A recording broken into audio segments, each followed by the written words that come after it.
Shalom,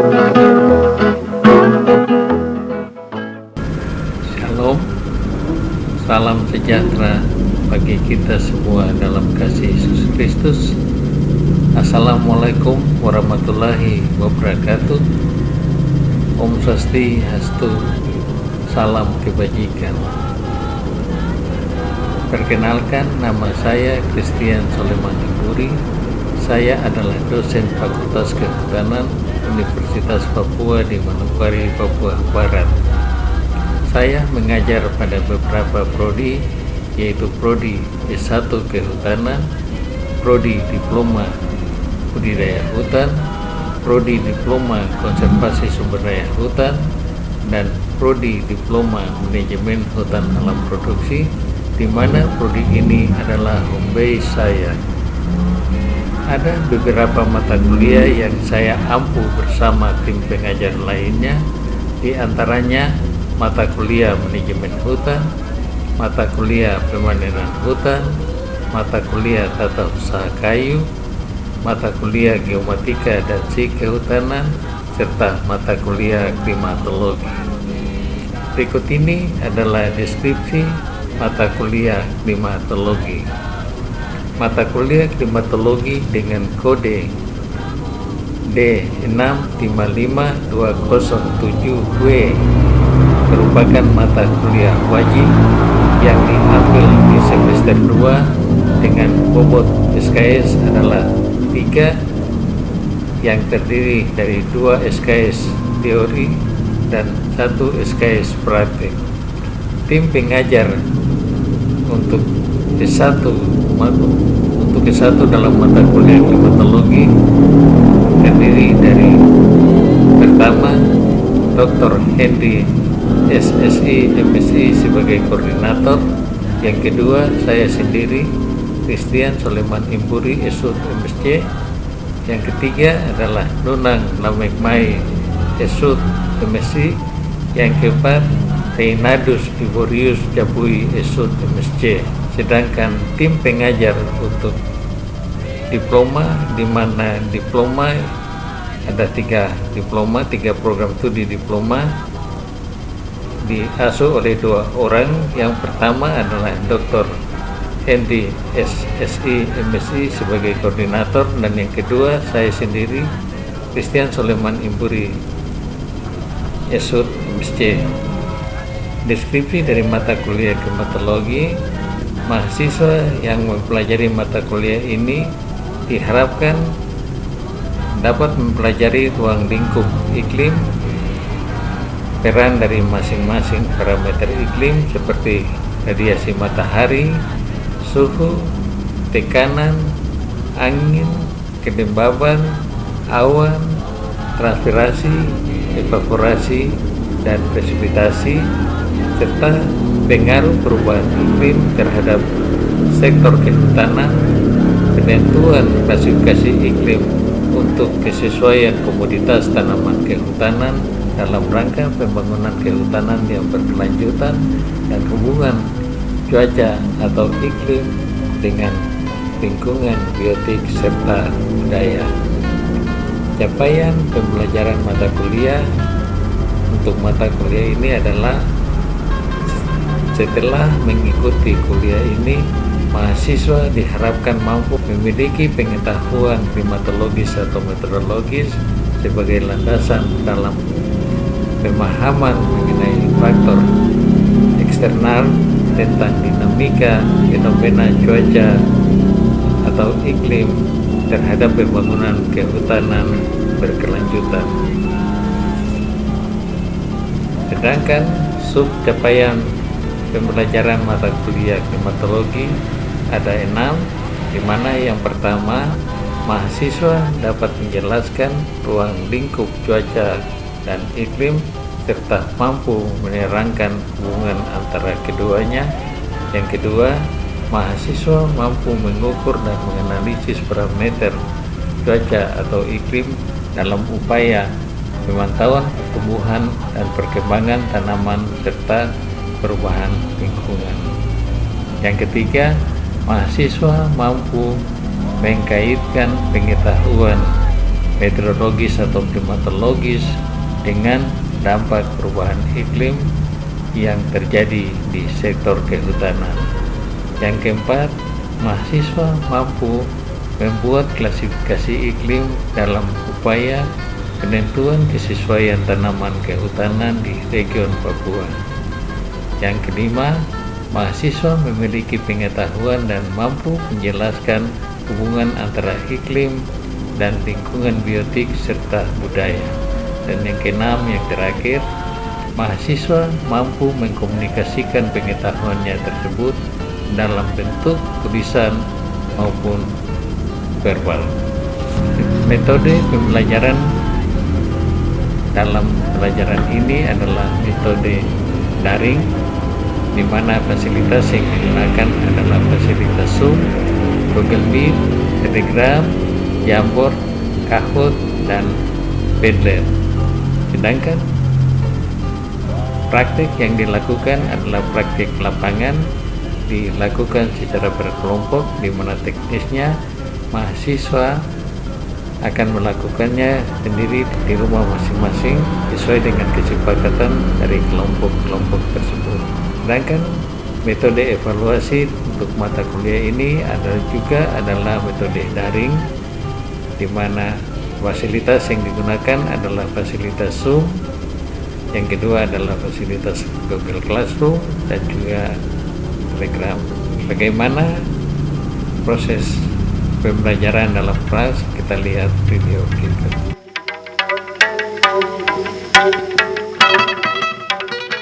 Selamat siang semua. Selamat siang Bapak. Siang Bapak. Siang. Siang Bang. Ya, selamat siang. Baik, Selamat sebelum siang, kita Bapak. mulai dengan pelajaran kita berdoa untuk ajaran agama dan kepercayaan kita masing-masing. Berdoa mulai. Doa selesai. Bapak share dulu materinya. Baik, jadi kita lanjutkan pelajaran kita. Hari ini kita akan membahas tentang salah satu unsur iklim yang berpengaruh terhadap perubahan iklim dan menciptakan suatu fenomena, dan fenomena tersebut sudah booming di dunia klimatologi dan juga di dunia meteorologi. Dan fenomena apakah itu? Kita akan belajar atau kita akan diskusi tentang pulau panas perkotaan atau urban heat island. Hal yang perlu kalian ketahui yang Bapak sampaikan kepada kamu, bahwa pulau panas perkotaan ini terjadi karena salah satu unsur iklim yang berpengaruh, yang berperanan mendominasi terjadinya pulau panas perkotaan, di mana pulau panas perkotaan itu sudah menciptakan suatu fenomena. Jadi kalau kita lihat dari apa yang dimaksud dengan pulau panas perkotaan atau urban heat island, maka definisinya adalah pulau panas perkotaan adalah fenomena meningkatnya suhu di suatu wilayah perkotaan yang kecil daripada suhu di kawasan sekitarnya, atau fenomena meningkatnya suhu di suatu wilayah perkotaan yang kecil daripada suhu di wilayah pedesaan di sekitarnya. Dari definisi tersebut kita dapat melihat bahwa ada kata fenomena. Fenomena adalah rangkaian peristiwa serta bentuk keadaan yang dapat diamati dan dinilai lewat kacamata ilmiah atau lewat disiplin ilmu tertentu. Bapak harap kalian bisa mengerti apa yang dimaksud dengan fenomena. Kemudian dalam definisi tersebut ada wilayah perkotaan yang kecil. Kita lihat wilayah perkotaan yang kecil pada analogi gambar yang Bapak tunjukkan berikut ini menunjukkan bahwa ada dua gambar. Di bagian yang sebelah kanan itu menganalogikan tentang wilayah perkotaan yang kecil, sedangkan di sebelah kiri itu menganalogikan wilayah pedesaan yang kecil. kecil. Jadi ada perbedaan yang ditunjukkan, di mana dalam gambar tersebut itu luasannya sama kalau kalian perhatikan, tapi di gambar yang sebelah kanan menganalogikan wilayah perkotaan yang kecil, di mana hampir seluruh wilayah perkotaan tersebut sudah diisi dengan bangunan, perumahan atau gedung-gedung, serta permukaan lahannya sudah ditutupi dengan aspal dan semen. Jika dibandingkan dengan gambar yang di sebelah kiri, untuk areal pedesaan, perumahannya masih jarang. Kalaupun ada perumahan yang lain, maka jarak antara satu gedung dengan gedung yang lain itu masih relatif berjauhan. Kemudian masih terdapat lahan yang terbuka. Kemudian yang paling nampak dan mendominasi di situ, pepohonannya masih banyak jika dibandingkan dengan wilayah perkotaan yang kecil. Pepohonannya sudah sangat jarang atau relatif kita bisa katakan bahwa berkurang. Jadi kalau kita lihat dari kondisi gambar tersebut, kemudian kita coba membandingkan antara wilayah perkotaan yang kecil dengan wilayah pedesaan yang kecil, maka panas yang terserap dan tersimpan itu lebih besar daripada wilayah pedesaan yang kecil. Kemudian penguapan yang terjadi untuk wilayah areal perkotaan yang kecil dibandingkan dengan areal pedesaan yang kecil pula, maka penguapan yang terjadi dari makhluk hidup atau dari pepohonan yang dikenal dengan transpirasi, dan penguapan yang terjadi dari tanah maupun dari badan air yang dikenal dengan evaporasi. Jadi dari kondisi tersebut kita dapat melihat bahwa untuk daerah atau wilayah perkotaan yang kecil ini, akumulasi panas yang terjadi itu lebih besar dibandingkan dengan daerah pedesaan yang kecil. Penyebab dari akumulasi panas yang menjadi pemicu terciptanya pulau panas perkotaan itu adalah terjadinya akumulasi panas. Jadi kalau kalian lihat bahan bangunan di sini, sifatnya karena terbuat dari semen dan juga dari permukaan lahannya terbuat dari aspal, maka bahan bangunannya bersifat menyerap dan menyimpan panas. Jadi kalau radiasi surya mengenai bangunan-bangunan di sini dengan intensitas dan waktu penyinaran yang lama, maka akan meningkatkan suhu di sini karena akan terjadi temperature heat unit atau akumulasi panas yang besar, dan semakin besar jika intensitas lama penyinaran itu terjadi. Kalau tadi kita sudah lihat bagaimana proses terbentuknya pulau panas perkotaan, kita lihat lagi terciptanya pulau panas perkotaan. Untuk wilayah perkotaan yang kecil, jika suhu tinggi akan menyebabkan terjadinya akumulasi panas atau yang dikenal dengan heat unit, dan akan membuat kondisi daerah tersebut terasa lebih panas dari wilayah sekitarnya. Kalian harus ingat bahwa akumulasi panas dipengaruhi oleh intensitas dan lama penyinaran matahari. Penyinaran matahari yang tinggi serta waktu penyinaran yang panjang akan meningkatkan energi kalor yang terserap dan tersimpan, dan akan membuat daerah tersebut lebih panas, sehingga terciptalah pulau panas perkotaan. Nah, itu penyebab terjadinya pulau panas perkotaan.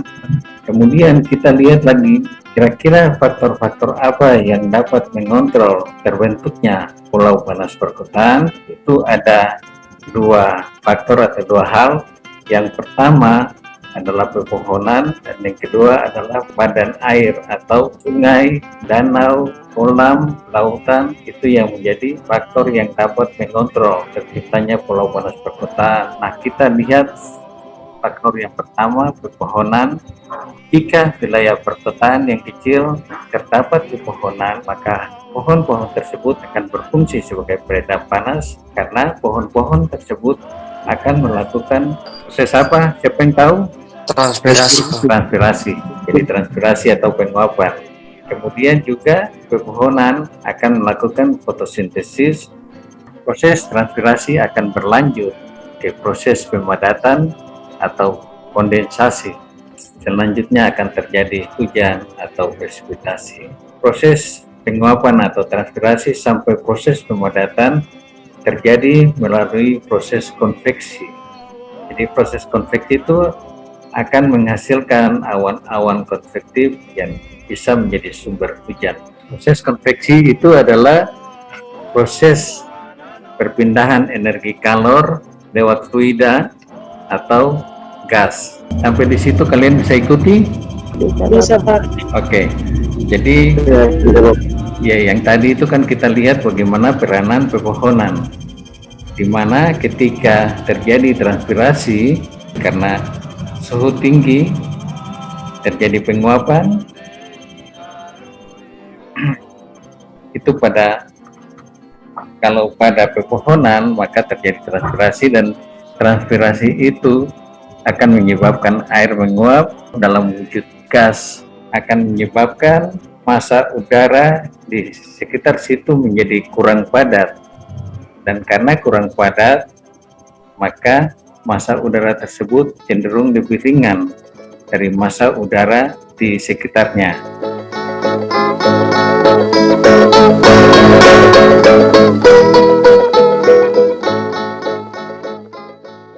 Untuk wilayah perkotaan yang kecil yang tidak ada badan air, itu proses akumulasi panas akan semakin tinggi karena tidak adanya peredam panas.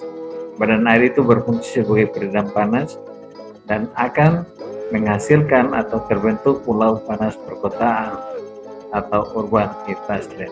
Namun, jika suhu tinggi di wilayah perkotaan yang kecil yang memiliki badan air, jadi di wilayah perkotaan yang kecil itu misalnya di dalam situ ada kolam-kolam atau ada danau yang kecil, atau wilayah perkotaan yang kecil itu ada di pinggiran pantai, maka akan menyebabkan terjadinya proses evaporasi dan uap air dalam wujud gas akan naik ke atmosfer melalui proses konveksi.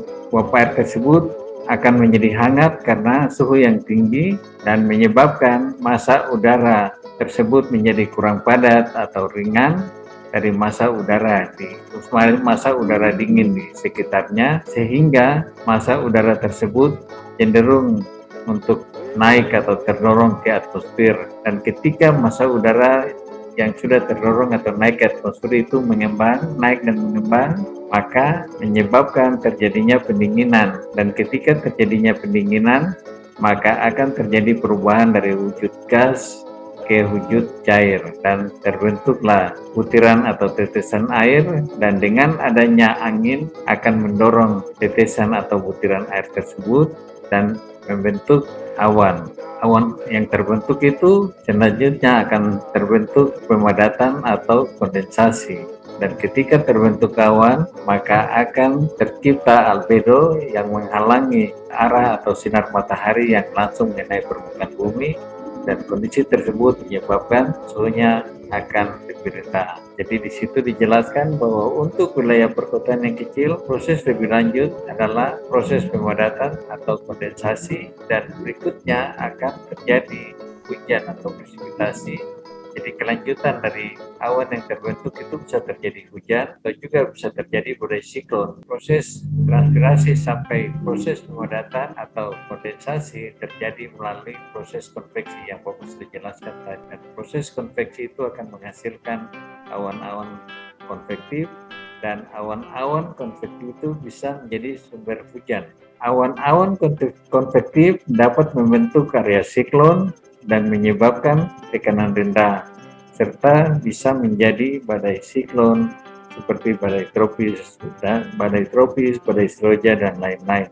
Jadi kita yang ada di daerah tropis ini merupakan pusat tekanan rendah. Kenapa demikian? Karena proses penguapan atau transpirasi atau evapotranspirasi itu sangat tinggi karena kita ini selalu kena cahaya matahari. Jadi proses penguapannya sangat tinggi, dan proses penguapan yang tinggi itu menyebabkan kita ini merupakan daerah siklon, dan juga biasa orang meteorologi sebut sebagai daerah doldrum. Jadi terkadang bisa terjadi badai siklon, tapi itu tidak terjadi secara merata, itu terjadi secara parsial. Jadi dari uraian tersebut kita bisa melihat bagaimana proses siklus air yang bisa terjadi, di mana proses evapotranspirasi bisa terjadi di gambar ini. Jadi evaporasi dari badan air atau juga dari tanah, kemudian transpirasi dari makhluk hidup, dalam hal ini dari pepohonan, itu akan menghasilkan evapotranspirasi menjadi satu yang disebut dengan evapotranspirasi dan membentuk awan, dan itulah siklus hidrologi yang terjadi setiap saat. Oke, jadi tadi kita sudah lihat bagaimana peranan dari pepohonan dan badan air yang berfungsi sebagai peredam panas, dan dengan fungsi tersebut maka pepohonan dapat mengontrol terjadinya pulau panas perkotaan. Berikut ini kita lihat bagaimana aplikasi remote sensing dan GIS dalam bidang penginderaan jauh.